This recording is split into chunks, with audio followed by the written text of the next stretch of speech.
Buenas tardes, bienvenidas a esta pues última conferencia día del Simposio Internacional Emilia Beltrán y Puga. Y bueno, pues toca cerrar las actividades de este día con una conferencia magistral a cargo de la doctora Sisi Porter, que aunque es bien conocida por la mayoría de las personas que estamos aquí, quisiera hacer una breve presentación. Ella es profesora de Historia Mexicana y de Estudios de Género en la Universidad de Utah. Se interesa por la historia laboral e identidades de clase y de las mujeres y de género. Es autora de 2 libros, Mujeres y Trabajo, Condiciones de Trabajo y Discursos Públicos en la Ciudad de México, 1879-1931, publicado por el Colegio de Michoacán en 2008, el cual recibió el premio de mejor publicación por la Latin American Studies Association, sección Estudios de Trabajo y de Clase Social, y De Ángel del Hogar a Oficinista, Identidad de Clase y Conciencia Femenina en México, 1890-1950. El Colegio de Michoacán, 2021, que recibió el premio McCann de la Rocky Mountain Latin American Studies Association. Es coordinadora de 3 libros colectivos de múltiples artículos. Estuvo en el Instituto de Estudios Avanzados de Madrid entre 2020 y 2023 y en el Instituto de Estudios Avanzados de Nantes entre 2023 y 2024.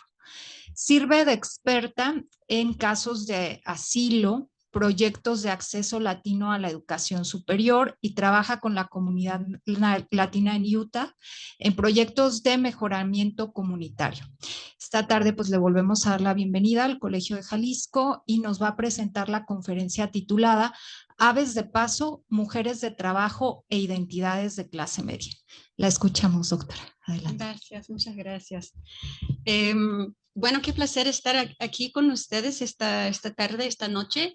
Agradezco muchísimo la invitación de la doctora Bayardo y la doctora Monraz, estar aquí con ustedes.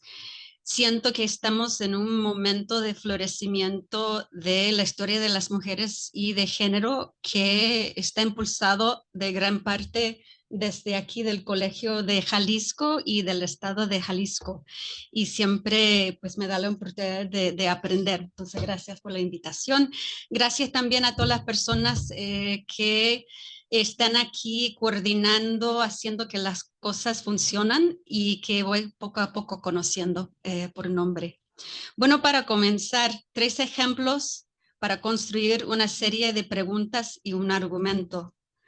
Primero, en 1844, el escritor José María Rivera escribió un corto ensayo, parte del género de literatura de entrega, donde observó, cito la golondrina, que solamente en tiempo de verano aparece en nuestro suelo.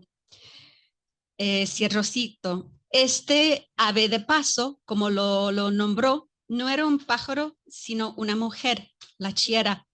La mujer que pone su puesto de chía en la calle para vender el refresco. Aunque podríamos debatir su estatus de clase social, en la narrativa construida por Rivera, la chiera está identificada con un estatus o un espacio intermediario, para no decir clase media.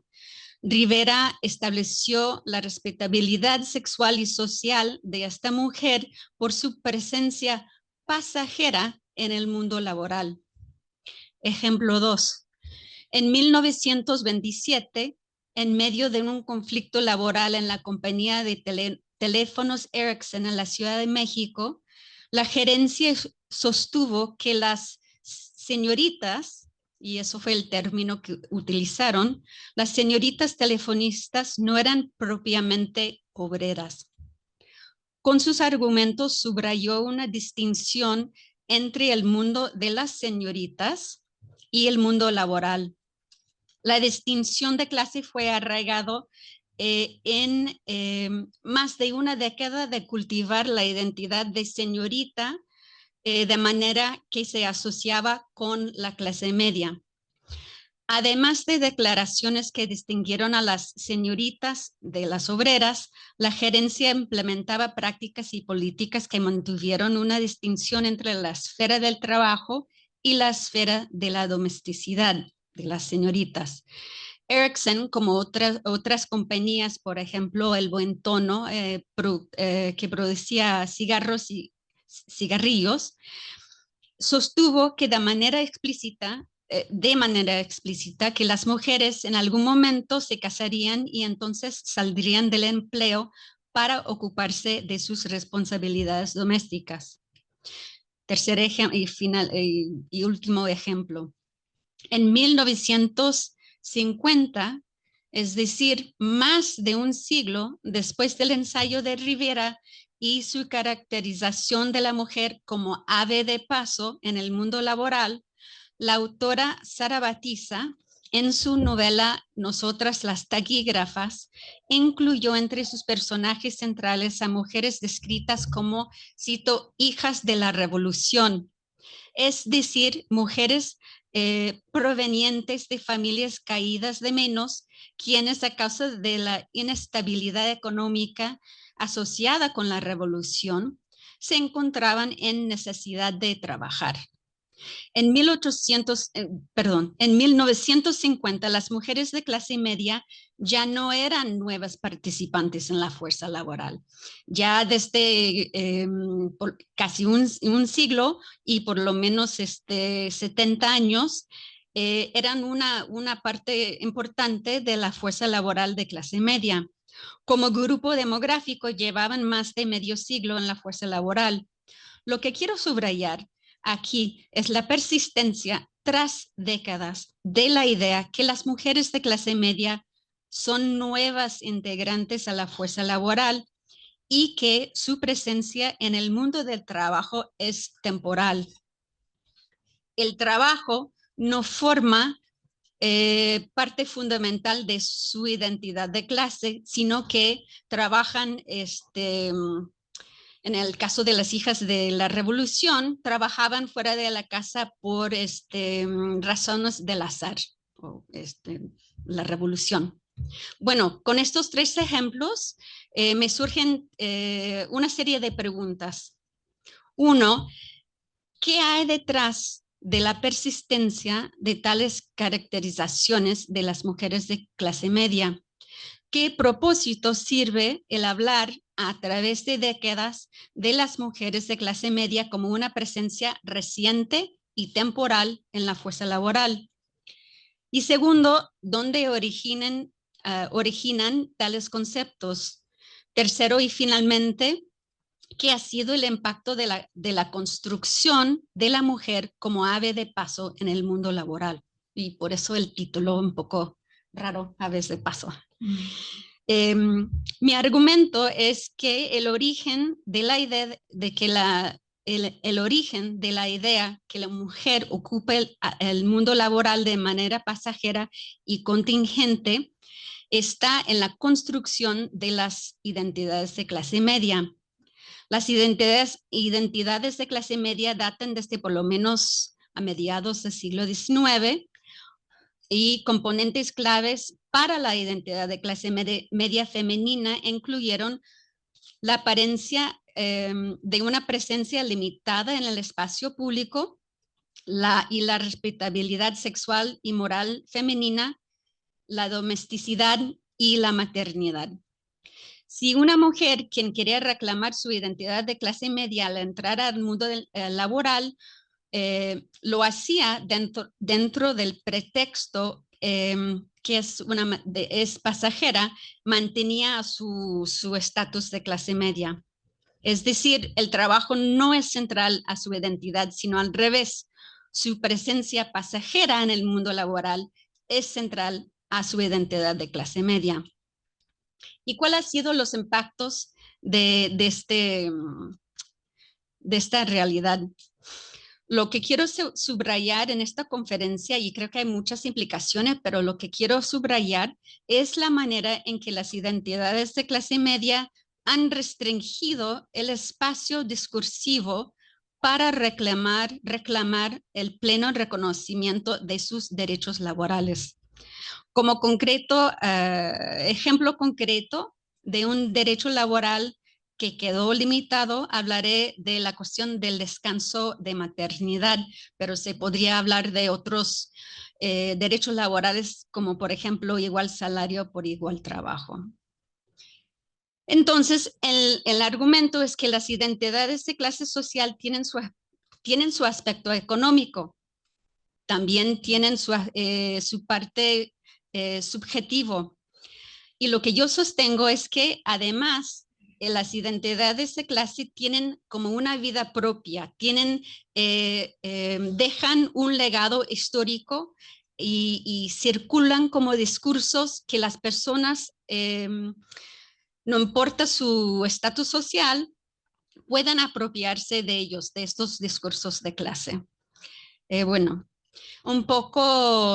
quiero hablar un poco de definiciones y acercamientos a la cuestión de la clase media antes de profundizar. Pues porque el cómo definir clase media o clases medias es objeto de considerable debate, tanto en referencia al pasado como al presente.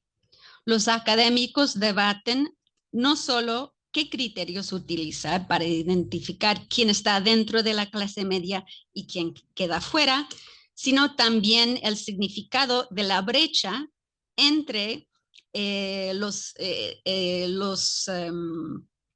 entre quienes los investigadores clasifican como clase media y quienes se identifican como clase media. Y explico. Según estudio en 2012, un 79% de los mexicanos se autoidentifican como clase media. Mientras tanto, el Instituto Nacional de Estadística y Geografía identifica la clase media como la formada por aquellos hogares con recursos suficientes para compras más allá de las necesidades básicas. Según tales criterios, el 37% de los hogares mexicanos pertenecen a las clases medias. Otros estudios establecen un conjunto de factores adicionales a los ingresos, como por ejemplo el acceso a servicios públicos, a la educación, sus hábitos de consumo, etc. Y estos estudios concluyen que entre un máximo de 45% y un mínimo de 12% de los mexicanos son de clase media. No está dentro del alcance de esta presentación debatir los métodos de los sociólogos y economistas. Más bien mi punto es que en las ciencias sociales utilizan una variedad de criterios para definir la clase media y que inevitablemente existe una brecha entre las concepciones objetivas y subjetivas de clase. Frente a una abrumadora variedad de definiciones de la clase media basada en cálculos económicos, el historiador Klaus Peter Sick en 1993 decidió examinar cómo los propios actores históricos utilizaron la frase clase media como un eslogan político enraizado en los ideales aristotélicos que circularon entre Francia, Alemania y Bélgica con fines y trayectorias diferentes según el contexto histórico. Mario Barbosa, en un ensayo sobre los empleados públicos en la Ciudad de México del siglo XIX, mediados del XX, destaca la importancia de no solamente tomar en cuenta criterios objetivos como la ocupación y los ingresos, sino reflexionar sobre las resonancias culturales del término clase media. Y quisiera distinguirme un poco de estos, pienso con ellos y estoy de acuerdo con la importancia de arraigar las conversaciones sobre identidad de clase dentro de un contexto específico, histórico específico, pero lo que quiero agregar es prestar atención a cómo estos discursos y sentidos de identidad de clase viajan por el tiempo, ¿no? ¿Cuáles son los legados históricos de estas conversaciones? Cambiando un poco de definiciones, quiero comentar un poco sobre la trayectoria del término clase media como apareció en la prensa mexicana. Hice un estudio que se enfocó en la Ciudad de México, perdona a los otros estados del país, yo trabajo en la Ciudad de México, pero viendo a las menciones del término clase media, vemos una transición interesante. Antes de mediados del siglo XX, el término clase media se empleaba en discusiones sobre la política como abstracción. La filosofía política o teoría política es el estudio filosófico del gobernar y que aborda cuestiones sobre la naturaleza, el alcance y la legitimidad de los agentes e instituciones públicas y las relaciones entre ellos. Sus temas incluyen la política, la justicia, la libertad, la propiedad, etc.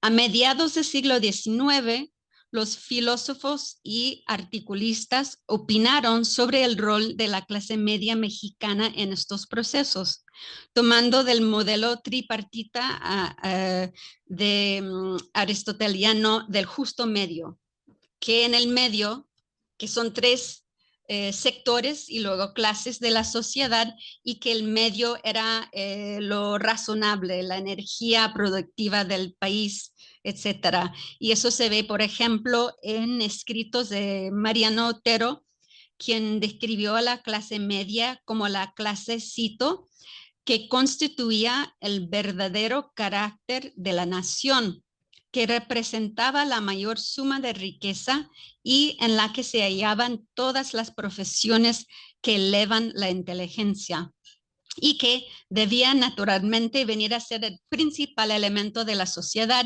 que encontraba en ella el verdadero germen del progreso y el elemento político más natural y favorable que pudiera desearse para el futuro de la República. Wow. Pero creo que se ve allí las esperanzas y la conceptualización de las clases medias a mediados de siglo.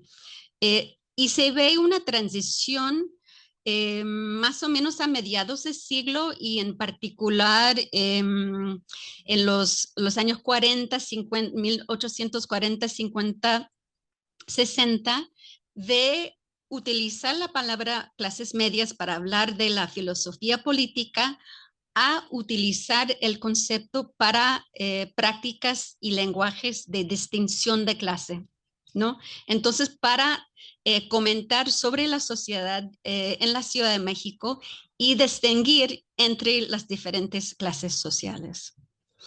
Pero antes de la aparición del término explícito clase media, ¿cómo se crearon las condiciones de posibilidad para que apareciera tales términos? A partir de los años 1840, durante los procesos de la formación del Estado mexicano y la construcción de una identidad propiamente mexicana, los articulistas abrieron espacios intermediarios para que posteriormente sería más explícita la identidad de clase media. Dentro de este contexto se dio un auge en las publicaciones y en la diversidad de la oferta editorial en el país. El corriente literario y cultural del costumbrismo, que formó parte de este auge, sirvió para distinguir lo propiamente mexicano a diferencia de los países europeos y de los Estados Unidos. La académica Amada Carolina Pérez Benavides señala que entre 1844 y 1851 se había producido un importante cambio en la manera en que se representaban a los tipos sociales, que es típico del costumbrismo. Desde una galería de tipos locales bastante diferenciados y pintorescos, se pasó a la conceptualización de un arquetipo nacional que, dado su carácter mestizo y su relativa independencia, podría ser la base sobre la cual se lograría el progreso nacional. Aquí es donde... Sí. ¿Sí? No, a ver. Ok. Creo que ahí está. Ok, entonces lo que conocemos como los mexicanos pintados por sí mismos es de hecho una compilación de varios artículos por diferentes autores que aparecieron imprimidos que salieron en la prensa. Una litografía junto a un ensayo no documentalista, sino que un ensayo con tintes literarios y también de comentar sobre la sociedad. María Esther Pérez Sales señala que el libro que adjunta a estos ensayos, que el libro de los mexicanos pintados por sí mismos, fue producido para un público clase mediero. Sin embargo, como el enfoque de Pérez Sales está en la construcción de identidades nacionales, ella no se detiene en definir el término clase media y realmente no profundiza en cómo funciona esa identidad. Lo que yo quiero sugerir es que si leyéramos a la literatura costumbrista con el objetivo de identificar a espacios intermediarios, podemos identificar las condiciones de posibilidad para posteriormente la articulación de la identidad clase media. Los mexicanos pintados por sí mismos incluye breves referencias textuales a la clase media. El ensayo La Casera, sobre la casera, por Niceto de Zamacois, describe la convivencia habitacional de la clase media con las clases modestas, basado de manera implícita en este modelo tripartita de las divisiones sociales que les mencioné antes. En el primer piso, entonces, el primer piso de la vivienda están personas de circunstancias descritas como modestas. Una tortillera que se describe como mugrienta, mi respeto a las tortilleras, estoy citando a la fuente, varias costureras y la casera misma. Luego, subiendo al segundo piso, encontramos a personas descritas textualmente como clase medias, de los pocos momentos en que realmente utiliza la palabra clase. Y se describe así, cito, tan fina en sus modales como la más alta y la más laboriosa de todas las que componen la sociedad. Cierro cito. Por ocupación, son un empleado, un maestro de música, un artista. Son descritos como de condiciones precarias, atrapadas en contradicciones socioeconómicas y culturales. Entonces se describe al artesano como, cito, sus pantalones nuevos como el engaño. Cierro cito. Y otra cita, un cesante que ha cesado de percibir su sueldo, y un retirado que en su retiro ve retirada su paga. Entonces son personas que viven contradicciones. Y el maestro de piano, que también vive en este piso, organiza bailes de suscripción y las fiestas son, cito, dice que los que concurren son generalmente dependientes de casa de comercio, oficinistas, algunos dueños de sastrerías y uno que otro militar. Gente toda de buen humor, de amena conversación y finos modales, que baila con perfección y que viste con bastante gusto. Pues así, la clase media se caracteriza por vivir en las contradicciones entre su cultura y sus circunstancias económicas que le impiden una vida en consonancia con sus posibilidades. Y yo diría que también seguramente que notaron en las citas, todos que están en el piso prominentes, en el segundo piso, la clase media, son hombres, no aparecen las mujeres. Ok. No he llegado a esto todavía. Avanza. No, sí está bien. Pero no lo vean ahorita. Les aviso. Ok.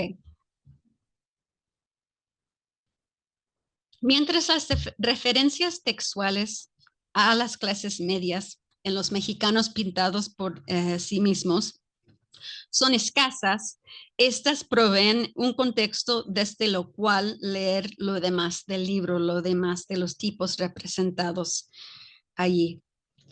Que en los ensayos y litografías no son explícitamente identificados por su clase social, pero que en su conjunto sugieren las pinceladas de espacios intermediarios. Cada litografía, aquí tenemos uno, ahora pueden ver, viene con un corto ensayo que expresa las normas del momento y también juega con ellos, ¿no? ¿Cuáles eran estas normas para las mujeres en ese momento? Si tomamos, por ejemplo, el estudio de Silvia Rom y otras historiadoras, entendemos que a mediados del siglo XIX, la distinción entre las esferas privadas y públicas y la presencia femenina dentro del entorno doméstico eran muy importantes para definir el estatus social, tanto de la mujer como individuo, como de su familia. Las mujeres de bien debieran de mantener una estrecha relación, asociación con el espacio privado. Y yo no digo que eso necesariamente sea su vida cotidiana, sino que es el discurso que se daba para describir su estatus social. Las mujeres quienes por necesidad económica tuvieran que trabajar o transitar los espacios públicos como eran las calles, los mercados, las lavanderas o casa ajena, se asociaban con la clase popular. Bueno, varios de los tipos femeninos que aparecen en los mexicanos pintados por sí mismos, su estatus se define por su relación con el mundo laboral y con el espacio público. Por ejemplo, tenemos aquí a la chiera, que a primera vista es una mujer asociada con el espacio público. Ella ocupa la calle para establecer su tendejón y vender agua de chía. Pero su estancia en el espacio público, según las primeras 3 líneas que abren el ensayo escrito por José María Rivera, es temporal. Como cité antes, cito, como la golondrina solamente en tiempo de verano aparece en nuestro suelo.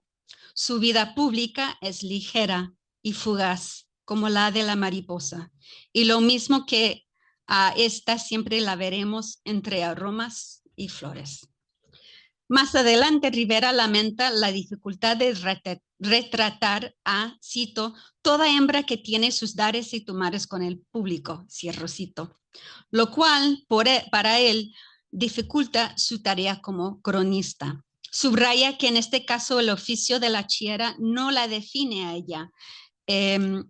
Y cito, su incógnita se halla envuelta entre la misma chiera y el oficio que ejerce.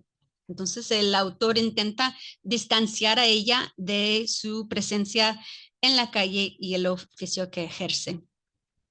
En parte, la dificultad que Ramírez enfrenta en ubicarle a la chiera es porque ella forma parte de una variada relación con diferentes clases sociales, tanto por sus orígenes como por el público que sirve.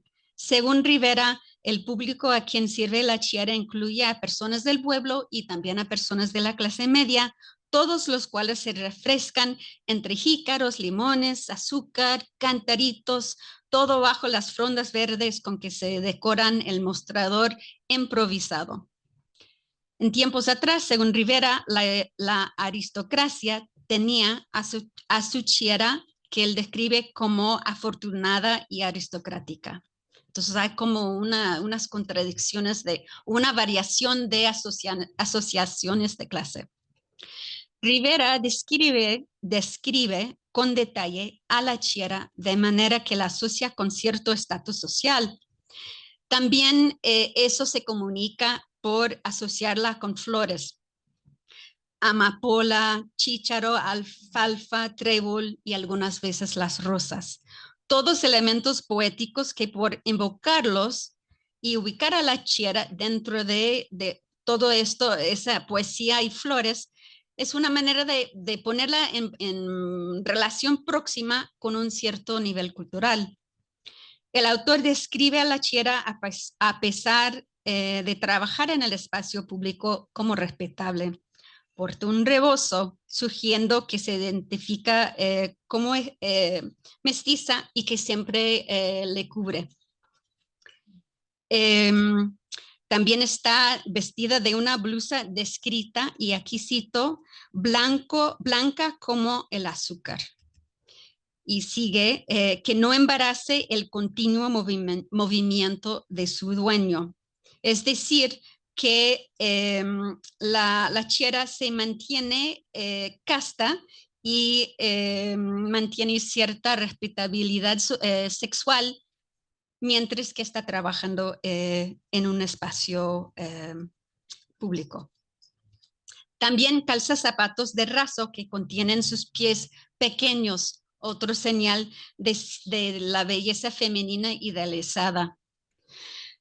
La Chiera es claramente objeto del deseo masculino, sin embargo, se mantiene a distancia de los galanteos de su clientela. Rivera, el autor, no emplea el término clase media, quiero estar claro, para describir a la Chiera, pero sí crea un espacio intermediario, un espacio para una mujer respetable dentro del mundo laboral. Un ave de paso. La estanquillera, otro tipo femenino que aparece en un ensayo de Ignacio Ramírez, se asocia aún más con las contradicciones experimentadas por la clase media. Tanto la litografía como el ensayo sugieren orígenes, bueno, podríamos debatir eso, quizás más europeos, trae un chal y no un rebozo. Y Ramírez la describe como hija del monopolio, y la hemos visto agotarse y degenerar bajo la libertad del tabaco. Dentro de la tradición costumbrista, el retratar a un individuo para comentar sobre condiciones más generales era muy común. Y Ramírez aquí refiere no solamente a la decadencia del monopolio, de la manufactura del tabaco y productos de tabaco, sino que parece, y eso tendría que confirmar, cambios en la situación económica de las mujeres. La estanquillera representa, parece, un demográfico de mujeres quienes se asocian con el espacio doméstico, pero entran al mundo laboral. Y Ramírez la ubica en este espacio intermediario entre el privado y el espacio laboral. Y dice, escribiendo, perdón, Ramírez se dirige a la estanquillera y dice, cito, dame una cajilla de puros para que pueda yo presentarte al público en tu santuario. Entonces pueden ver que la tiene la estanquillera en el santuario que refiere al hogar, a la vez que la presenta en el espacio público del público, mediante el vender un producto. Según Ramírez, la estanquillera ha abandonado sus quehaceres domésticos, pero sigue soñando con algún día lograr entregarse plenamente a la domesticidad. Mientras que permanece por detrás del mostrador, observa a la estanquillera, observa y sueña con las habitaciones enfrente, que esconden, y aquí cito, un sendero regado con miel y adornado con rosas. Cierro cita. Así como la chiara no es propiamente del espacio público, sino que pasa por tal espacio sin que éste la define de manera total. En palabras de Ramírez, la estanquillera vive las contradicciones asociadas con la clase media. Y creo que tengo, quiero compartir unas citas finales sobre la estanquillera para no tener que repetir esa palabra. Ok, cito, se ha detenido en el estanquillo para emprender de nuevo su vuelo hacia una esfera elevada. Cierro cito. Sus aspiraciones se expresan en sus hábitos de consumo y cómo se viste. Según el autor, cito, la estanquillera vestiría como una princesa si sus recursos correspondieran a sus recuerdos y a sus aspiraciones. Amiga de lujo, ha conciliado su elegancia con sus escaseces. Y la referencia a recuerdos de circunstancias mejores sugiere que forma parte de un grupo social venido a menos o que ella no por nacimiento necesariamente pertenece al mundo del trabajo y sirve entonces como manera de referir a la clase, a estos sectores medios. Su ropa también refleja estas contradicciones económicas en que vive y el autor dice, cito, la parte superior de su túnica siempre es nueva y está limpia, mientras el resto de su traje es el testimonio de su miseria. Cierro cito. Y sus pies también son muy chiquitos. No quiero sugerir que la literatura de entrega que encontramos en el libro Los mexicanos pintados por sí mismos es el origen de la identidad de clase media, sino que nos da la manera de hablar sobre el surgimiento de las condiciones de posibilidad de la construcción más explícita de esa identidad. Claro que va a venir de procesos económicos, el costo de rentar una casa, de la comida, de muchas cosas, ¿no? Pero sí nos da la oportunidad para identificar estos espacios intermediarios. Y lo que sí quiero subrayar es cómo hay ciertos conceptos claves que en ese momento de la construcción de las condiciones de posibilidad, que son ciertos conceptos que son claves con respecto a las mujeres. Uno es el habitar el mundo laboral de manera temporal y esta referencia a un pasado doméstico, el recuerdo o de un pasado doméstico o el eco, ¿no?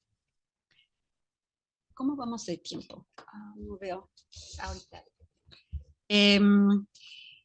Son las 6:40. Pero les prometo que lo practiqué y no era tan largo. Ok. Voy a brincar. Ahí están sus pies. Lo quiero sí compartir porque nos regresa al concepto eso de hablar de un pasado doméstico, de hablar del mundo laboral para las mujeres como algo que su entrada al mundo laboral es reciente. Y la cita es de Horacio Barreda, quien fue el hijo de Gabino Barreda, y que escribió varios ensayos sobre las mujeres en 1909. Creo que se cortó la parte de la cita, pero este viene de un ensayo, Estudios sobre el feminismo, que apareció en Revista Positivista en 1909. Y él usa el mismo esquema tripartita como un una herramienta retórica de primero hablar de las obreras y los cambios que están pasando con las mujeres de clase obrera, y luego pasa a describir lo que pasa con las mujeres de clase media sin usar la palabra clase media. Y lo que dice, lo que quiero subrayar y para no detenerme, dice que la mujer que está trabajando en un despacho, volviendo con dolor sus ojos hacia el hogar perdido, ensuciando moralmente sus oídos con las burdas conversaciones masculinas, etc. Es otra vez esa manera de hablar del empleo de la mujer de clase media como reciente. Y ya para 1909 son varias décadas que hay mujeres de clase media que trabajan fuera de la casa. Entonces, esa pérdida del hogar, ese eco, el hogar perdido, es más bien una herramienta retórica, ¿no? Ok, y para darles, eso es más o menos del momento en que escribe Barreda, es el momento de la entrada de las mujeres en el trabajo de oficina, que podemos hablar, pero después. Y como termino con un caso concreto que creo que demuestra cómo estas formaciones de identidad de clase media, este lenguaje circuló de manera que personas, la gente podría agarrar de este discurso. Y esto viene de un libro que supuestamente yo iba a terminar ya hace un año más o menos, donde estoy investigando un grupo de telefonistas en la compañía Ericsson, compañía de teléfonos en la Ciudad de México. Entonces son todas mujeres que trabajan en el mismo lugar, haciendo el mismo trabajo, son telefonistas, pero en los años 10, a mediados de la década de 1910 y en particular en los años 20, un grupo de ellas se identifican como clase media y otro grupo de las mismas telefonistas se identifican como obreras.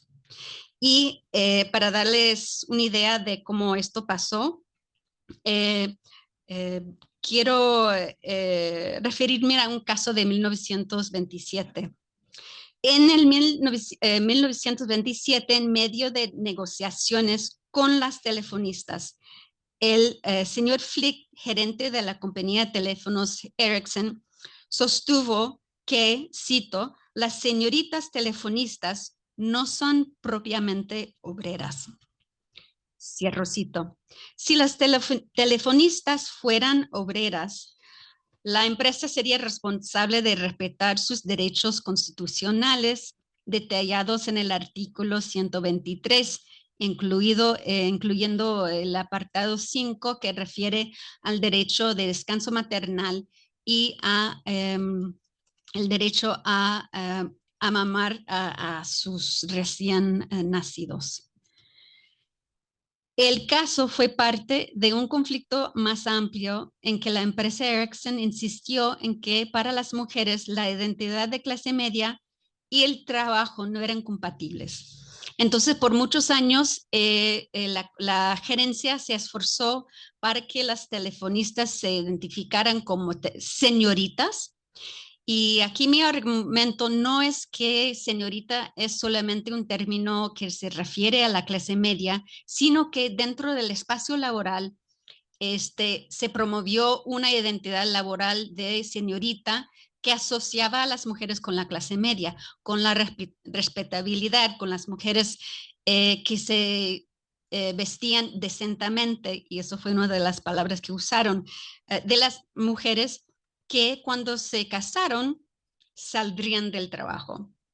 Entonces el negocio crea un grupo profesional, y esta es la palabra que usan, y presionan y llaman a las mujeres que quieran identificarse como clase media a esta organización. ¿no? Entonces, se describe a la organización explícitamente como de clase media, una organización profesional, que habrán actividades como jugar el tenis, etcétera. Y del otro lado, un grupo y aquí está del año antes de la cita, de la revista Ericsson, de la compañía, donde pues el salón de descanso, donde las telefonistas supuestamente tocaron el piano, leyeron, hablaron entre sí en un espacio como no sé la palabra en español, de un parlor, ¿no? Que con cuadros y pinturas en las paredes. Este es el espacio que promovieron, mientras que otro grupo de telefonistas se afiliaron con el Sindicato Mexicano de Electricistas y después con la Confederación General de Trabajadores. Se autoidentificaban como compañeras y lucharon por el derecho al descanso de maternidad y el derecho a amamantar a sus hijos en el lugar del trabajo. Entonces, se creyó dentro de la compañía esta identidad de clase media donde el trabajo y la maternidad no eran compatibles. Esa retórica de la clase media cerró las posibilidades para las señoritas de clase media luchar para sus derechos laborales. Entonces, para concluir, estuve pensando, leyendo el libro del historiador haitiano Michel Roux-Trujillos, Silencing the Past, Silenciando al Pasado, y el cómo construir narrativas históricas en condiciones de la ausencia de fuentes, ¿no? Y yo no podía realmente probar que estas mujeres, quienes se identifican como clase media, no podían luchar por sus derechos laborales. Sin embargo, creo que si lo ponemos dentro del contexto de la evolución de estas identidades de clase media, vemos cómo estos discursos de clase cierran los espacios de conversación. Muchas gracias.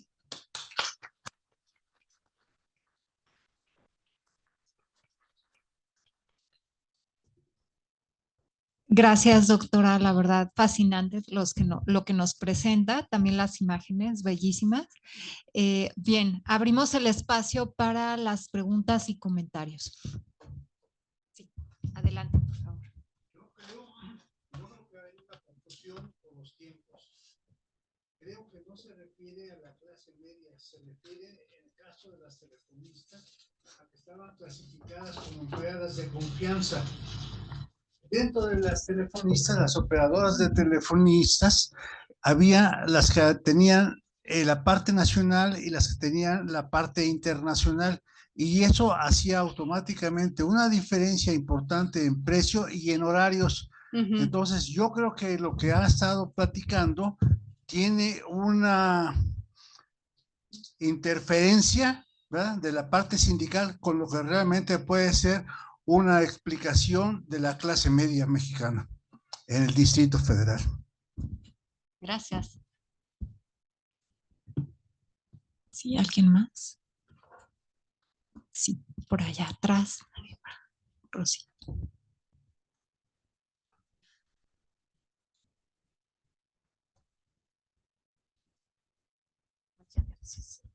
Sí, buenas tardes.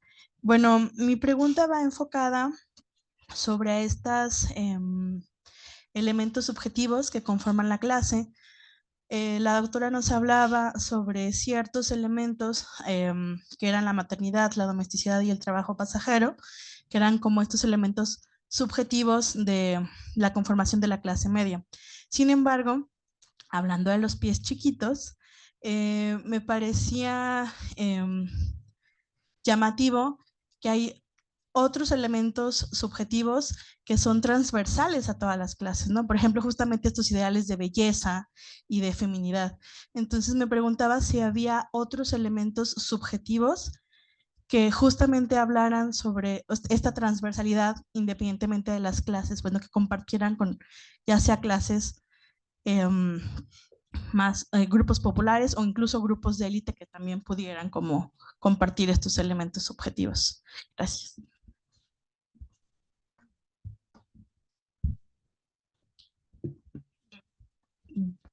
¿Alguna otra pregunta? Parece que ahorita no. Adelante, doctora. Okay. Primero agradezco la observación y la distinción que usted hizo en cuanto a los diferentes puestos de las telefonistas. Y yo no he podido identificar los salarios de las personas que se afiliaron con los ingenieros que se afiliaron a esa organización profesional. Y creo que podría ser muy importante, ¿no? No estoy segura que eso contradice la cuestión de cómo personas que, por decirlo de manera breve, que las personas que agarran la identidad de clase obrera luchan por sus derechos laborales, y que las mujeres que escogen y encuentran que les empodera la identidad de clase media y el decir que van a salir del trabajo cuando se casan,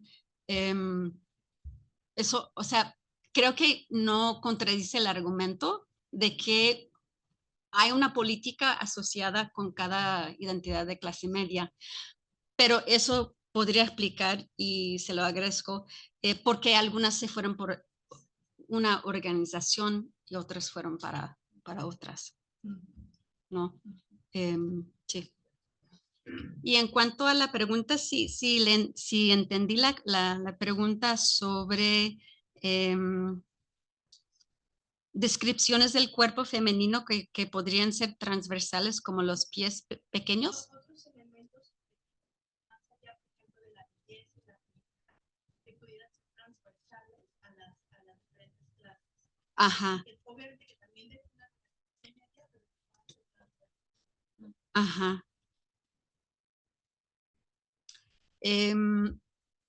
Creo que sí, y no me está surgiendo a la cabeza en este momento en cuanto a esta cuestión de los mexicanos pintados por sí mismos. Marcan diferencias en cuanto a la ropa, a diferencias, algunas describen el color de la piel. Creo que la moralidad sexual es algo transversal, ¿no? Que las mujeres de toda clase social están juzgadas en ese momento y en este género de literatura por la cuestión de la moralidad sexual. Entra un tipo que no hablé, un tipo que aparece, es la coqueta. Y la coqueta, y dice, no sé si tengo bueno,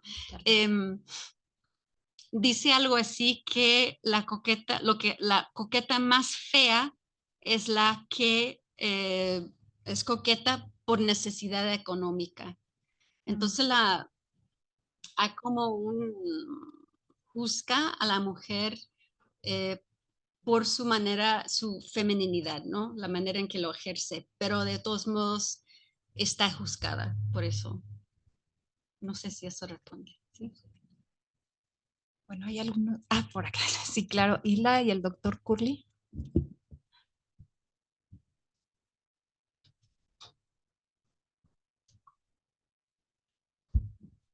Felicidades, doctora. Muchas gracias por el compartir. Yo tenía un spoiler ayer, quiero decirles, y ya estaba esperando esta conferencia.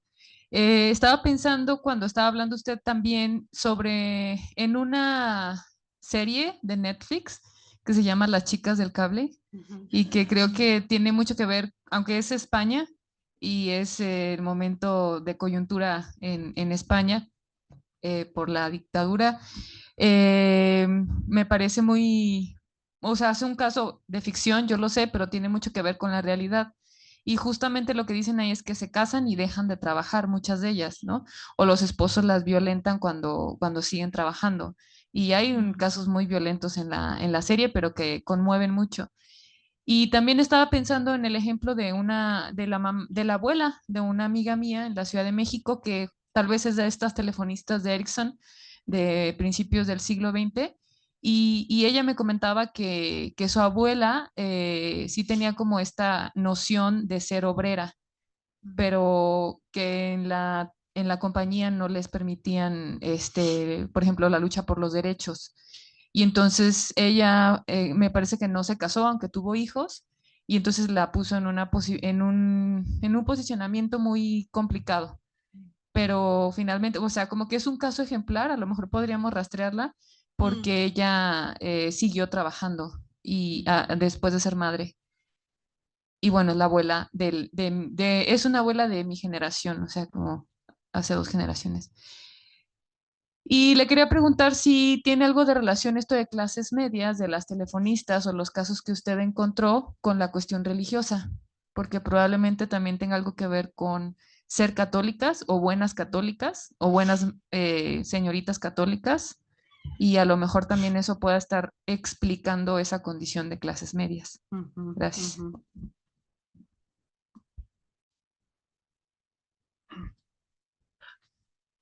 No sé ni dónde empezar.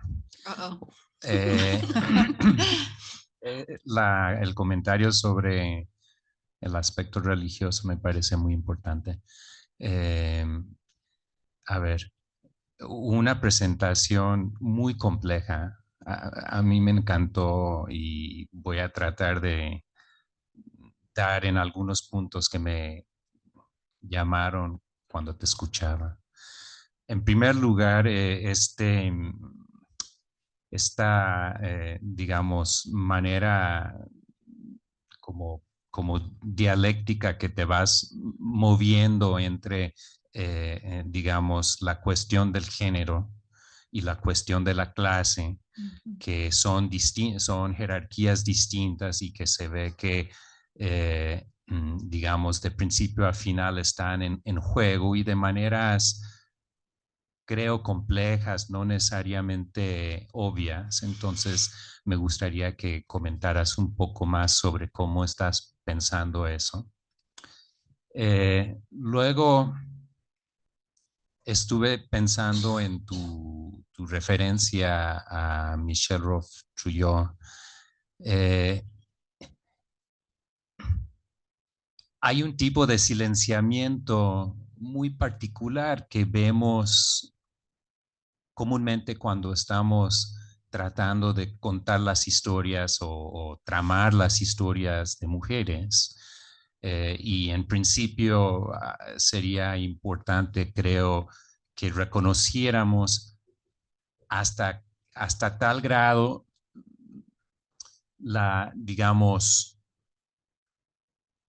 la narrativa a la que tienes acceso y la misma que nos fuiste mostrando es una narrativa hecha por hombres. No escuchamos, no recuerdo si en algún momento escuchamos una voz de mujer, creo que no, pero bueno, en todo caso es muy claro de qué manera, digamos, la mujer es una reificación desde que nuestro acceso a su vida es a través de las caracterizaciones que hacen hombres. Yo creo que eso fue una parte importante de lo que presentaste. Y finalmente, estoy batallando con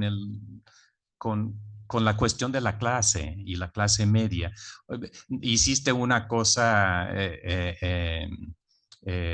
bellamente historiográfica al plantear, al tramar a partir de 3 puntos distintos en el tiempo que te obligó a moverte a través de un siglo, más de un siglo dijiste, y donde seguramente el concepto de clase social y y la clase media como particularidad, como forma de pensar la clase, cambia. Seguramente no es lo mismo en los 1840 que en los 1950. Entonces, a mí me gustaría escuchar un poco más cómo estás lidiando con ese problema, que es un problema conceptual, es un problema de cómo pensamos digamos, en un plano abstracto sobre un problema empírico. Muchas veces estaría, digamos, de repente habían como guiños al final cuando mostraste, por ejemplo, algunas fotos del siglo XX, digamos, incluso guiños que nos ayudan a cuestionar, digamos, hasta qué punto entendemos la idea de clase media. Pensaríamos en principio que se plantea frente a otra cosa que a todas luces podría ser clase obrera. Así lo fuiste, digamos, desplegando en tu argumento. ¿En qué medida realmente la clase media se ancla de manera que te permite como atraparla y entenderla en estos diferentes momentos? Yo creo que hay una cuestión también muy interesante ahí. Perdón, tengo otros como 1000 ideas, pero ahí va. Yo agregaría a lo mejor el consumo también. Sí, Tania. Muchas gracias, Susi. Me dejaste pensando, creo que también todo el inicio es de tu presentación fue una cuestión conceptual muy interesante de la eficacia histórica de las ideas, cómo las representaciones navegan navegan por el tiempo y llega un momento que fuiste de 1840 más o menos, y cómo en el conflicto laboral de 1920 de estas telefonistas, esta representación de la mujer de clase media que trabaja como ave de paso limita en ese momento la posibilidad de exigir el derecho a la licencia de maternidad. En este momento, ¿no? En 1920. Creo que lo que faltó, y yo estaba pensando, bueno, rescatando a Leonor Lach, que esta mujer, yo no sé si ella en particular, a lo mejor tú sí lo sabes, habló de las mujeres de clase media de manera muy explícita, pero creo que hacia 1930-40 esta cuestión, siempre pienso, ¿no? En contraste con Estados Unidos, en México sí existe el derecho a la licencia de maternidad, se puede cumplir o no, pero existe. No importa si eres trabajadora obrera o si eres profesora universitaria, tienes derechos si estás embarazada a la licencia de maternidad. Podría ser de más tiempo, ¿no? Pero existe. Entonces, creo que ahí viene el cambio, ¿no?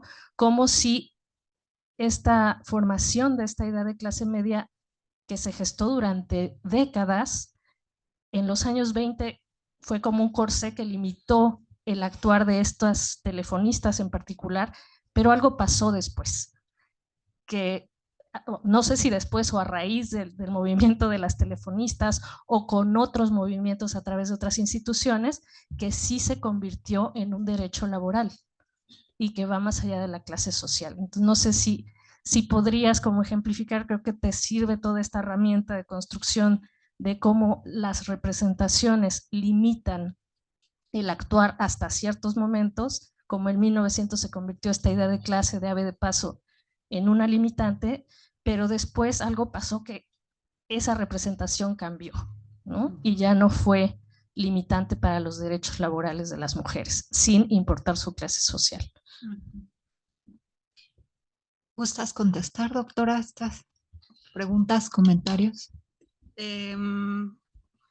Me da mucho para pensar y responderé a lo que puedo y lo que no, espero seguir hablando, ¿no?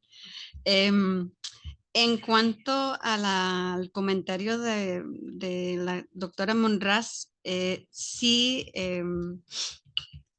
yo corté mucho de este caso de las telefonistas porque quería ir hacia atrás para entender cómo funciona la identidad de clase media para las mujeres que trabajan.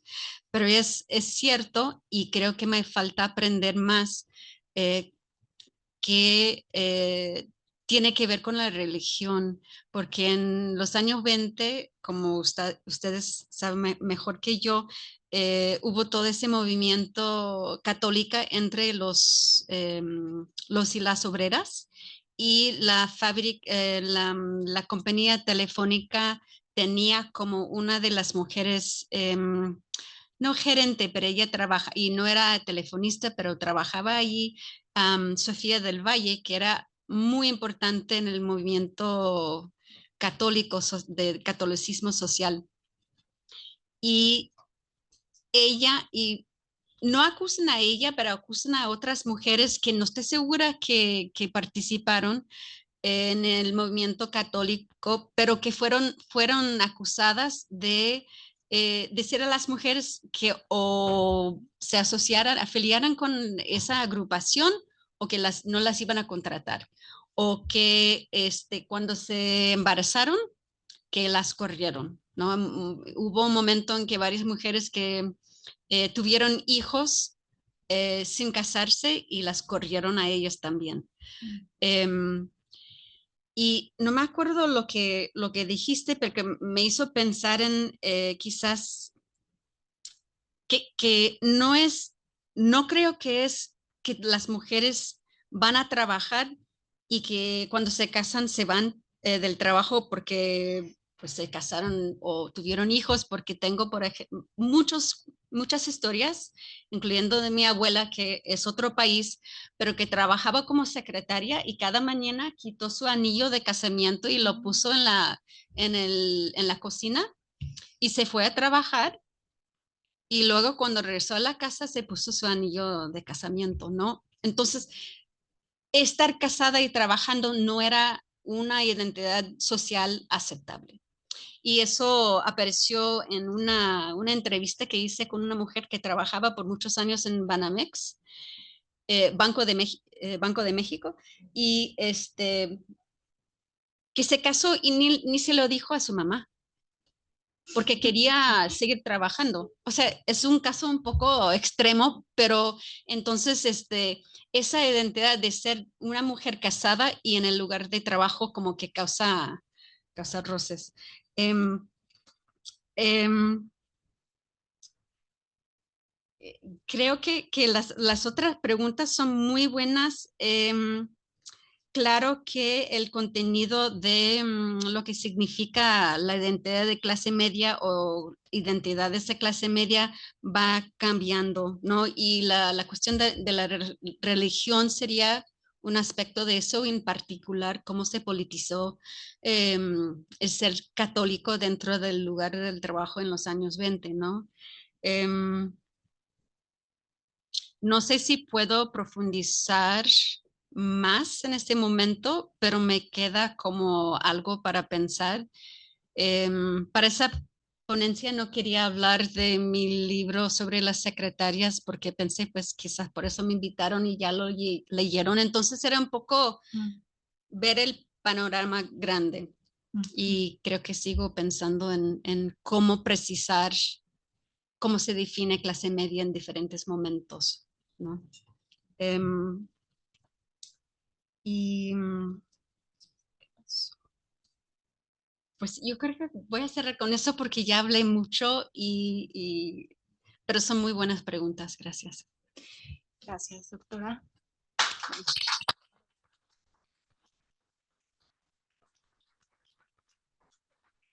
Bueno, ya no pregunté si había algún otro comentario, ya es tarde, seguramente la doctora Susi ya está cansada, también ha sido una larga jornada, pero la seguiremos teniendo aquí en el colegio los siguientes días, así es que muchas gracias. Quisiera darle algunos obsequios. Bueno, su constancia va a ser vía electrónica, sí, digital. Entonces, bueno, quisiera hacerle llegar algunos objetos. Yo quisiera dar el breve contexto de que, bueno, este simposio también ha sumado esfuerzos de muchas mujeres, entre ellas, bueno, pues la Red Iberoamericana de Historiadoras, que también, bueno, le hace llegar un obsequio. Y bueno, algunas mujeres empresarias que bueno, pues también nos han apoyado, ¿sí?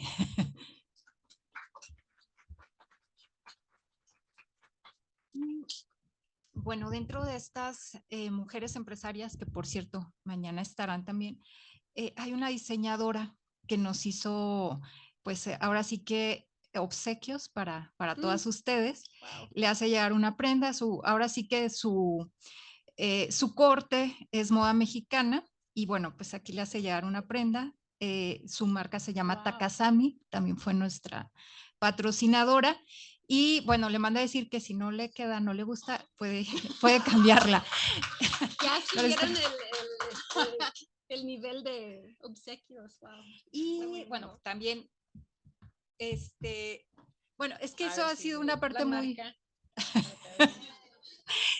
Ha sido un experimento interesante. Bueno, a mí me ha parecido un experimento bastante interesante donde, bueno, pues también es integrar a otras mujeres.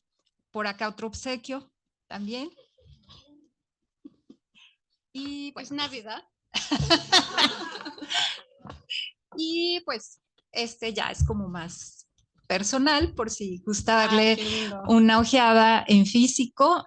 Mañana tendremos la presentación a las 7 de la noche, aprovecho para el comercial. Y bueno, ya le habíamos hecho llegar la versión en PDF a la doctora, pero bueno, aquí está ya impreso. Le agradecemos infinitamente su presencia esta tarde y bueno, pues ahora sí damos por finalizada ahora sí que la jornada de este día. Gracias a todas. Gracias.